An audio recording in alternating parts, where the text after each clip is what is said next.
मित्रांनो, नेहमीप्रमाणेच आज रविवार. आपल्या समाजासाठी आपण काहीतरी देणे लागत आहोत. ह्या जाणीवेतून काही समाजसेवक वनवर्धन या टीम मार्फत आपले समाज आणि समाजाविषयी असणारे आपले जे ऋण आहेत ते फेडायचे काम करत आहेत. आणि यातूनच एक निर्मिती, एक नवीन जाणीव समाजामध्ये निर्माण करण्याचा प्रयत्न होत आहे.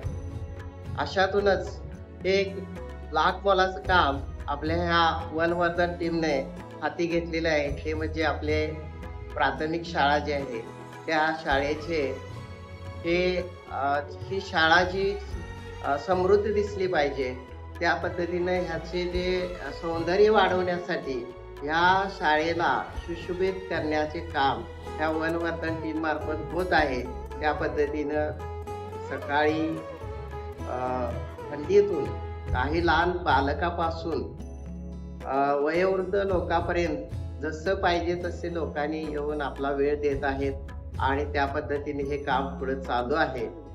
यातूनच अजूनही हे काम पुढे नेण्यासाठी काही गरजा आहेत. त्यामध्ये आर्थिक गरजा असतील. काही लोक आपल्या समाजामध्ये वेळ देऊ शकत नाहीत या कामासाठी, पण त्यांची इच्छा आहे की हा वनवर्धन टीम मार्फत आपण ही आपल्या गावाची, आपल्या समाजाची सेवा करूया.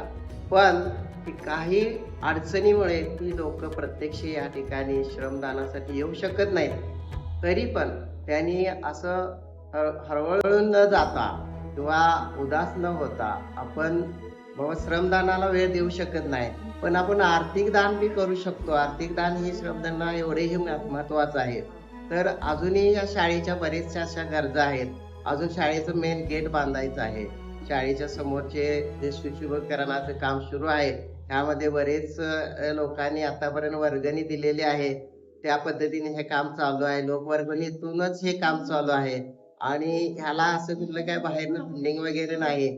त्यामुळे आपल्या गावातील दानशूर व्यक्तींना माझी अशी कळकळीची विनंती आहे की त्यांनी श्रमदानासाठी वेळ न दिला तरी आपण आर्थिक दान करून ह्या कामाला असाच बढावा द्यावा आणि हे काम असं आपल्या गावचा विकास प्रत्येकाच्या समाज कार्यातून आणि श्रमदानातून गावचा आर्थिक, सामाजिक आणि शैक्षणिक विकास व्हावा अशी माझी कळकळीची